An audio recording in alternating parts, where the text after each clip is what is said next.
2 లక్షల పైన ఉన్న వాళ్ళు ఇప్పుడు ఎంత ఈ ప్రభుత్వంలో ఒక శుద్ధి లేదు. ఏమైంది? ముఖ్యమంత్రి ఏమన్నాడు? మీరు పైసలు కట్టుని తెల్లారే మాఫీ చేస్తా అన్నాడు. పాపం ఆయన మాట నమ్మి అగో మా రైతన్న చూపిస్తుండు.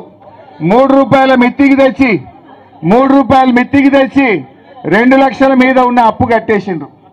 మరి రుణమాఫీ అయితే కాలే. అంటే దీంతో ఏమైంది? కొత్త అప్పు అయింది, రుణమాఫీ కాలే. ఇగో ఈ రైతు, ఓ రేవంత్ రెడ్డి నీ కళ్ళుంటే చూడు, ఇక పాలకుర్తిలో మా రైతు 2 లక్షల మీద రుణమాఫీ చేసిండు. నువ్వే చెప్పినావు కదా 2 లక్షల మీద ఉంటే కట్టండి, తెల్లారి వరకు మాఫీ చేస్తా అన్నావు కదా. మా వాళ్ళు కట్టి నెల అయింది, ఇంకెప్పుడు చేస్తావు? చెయ్యి. నీకు చెవులుంటే, నీ కళ్ళుంటే ఇగో మా పాలకుర్తికే నిన్ను అడుగుతా ఉన్నా, 2 లక్షల మీద ఉన్న డబ్బు కట్టిన మా రైతులకు వెంటనే రుణమాఫీ చేయాలని చెప్పి రేవంత్ రెడ్డి గారు నేను ఈ సందర్భంగా డిమాండ్ చేస్తా ఉన్నా. ఆయన ఏమంటాడు? తుమ్మల నాగేశ్వరరావు ఇప్పుడే కట్టకుర్రా అంటుండు. 2 లక్షల మీద ఉన్న వాళ్ళు ఇప్పుడే కట్టకుర్రని మంత్రి అంటాడు. ముఖ్యమంత్రి ఏమో మీరు కట్టుర్రి నేను తెల్లారే ఇస్తా అంటాడు. ఎవరి మాట నమ్మాలి? మంత్రి మాట నమ్మాలనా, ముఖ్యమంత్రి మాట నమ్మాలనా?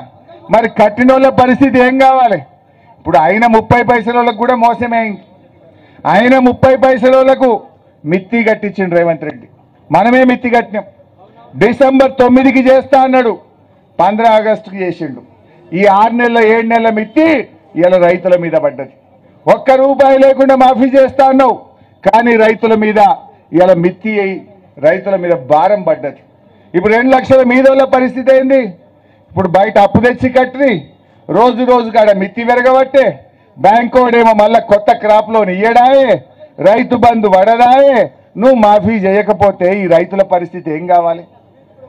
పాపం మొన్న డోర్నకల్ మండలం ఏం తండా ఉండే అమ్మా, డోర్నకల్ మండలం ధరావత్ తండాలో 2 లక్షల రుణమాఫీ కాలేదని రవి అనే ఒక రైతు ఆత్మహత్య చేసుకున్నాడు.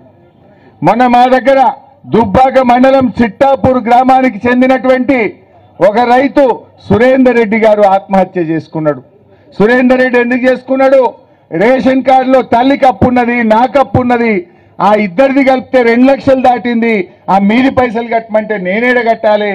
అప్పిచ్చేటప్పుడేమో పాస్బుక్ చూసి అప్పిచ్చిండ్రు, మాఫీ చేయమంటే రేషన్ కార్డు పెట్టి మాఫీ అంటున్నారు. ఈ తల్లి బిడ్డల మధ్య పంచాయతీ పెడితే పాపం సురేందర్ రెడ్డి అనే ఒక రైతు ఆత్మహత్య చేసుకున్నాడు. రైతులు చనిపోయినా ఈ రేవంత్ రెడ్డికి కనికరం లేదా? రైతు బంధు రాక 2 లక్షల మీద మిత్తిలకు తెచ్చి అప్పులు కట్టి బోనస్ లేక ఒకవైపు అకాల వర్షాలు పడి పంటలు లక్షల ఎకరాల్లో పంటలు కూడా ఖరాబ్ అయినాయి. రైతులు ఇంత బాధలో ఉంటే ఈ రేవంత్ రెడ్డికి కొద్దిగా కూడా కనికరం లేదా అని అడుగుతా ఉన్నా. ఏమి రాతి గుండెనా అని అడుగుతా ఉన్నా. ఇలా రైతుల బాధలు చూస్తే రాతి గుండెలు కూడా కరుగుతాయి, ఆ రైతులకు సాయం చేస్తాయి. కేసీఆర్ ఉండగా ఆయనది రైతు గుండె, ఈ రేవంత్ రెడ్డిది రాతి గుండె మోపైంది. మీకు ఎందుకు ఈ మాట అంటున్నా అంటే, మనకు కరోనా వచ్చింది 2 సార్లు. 2 సార్లు కరోనా వస్తే ప్రభుత్వానికి ఆదాయం లేదు, కానీ కేసీఆర్ గారు ఆ రోజు అన్నీ ఆపిండు. ఉద్యోగస్తుల జీతాలు ఆపిండు, మంత్రుల జీతాలు ఆపిండు, ఎమ్మెల్యేల జీతాలు ఆపిండు. కానీ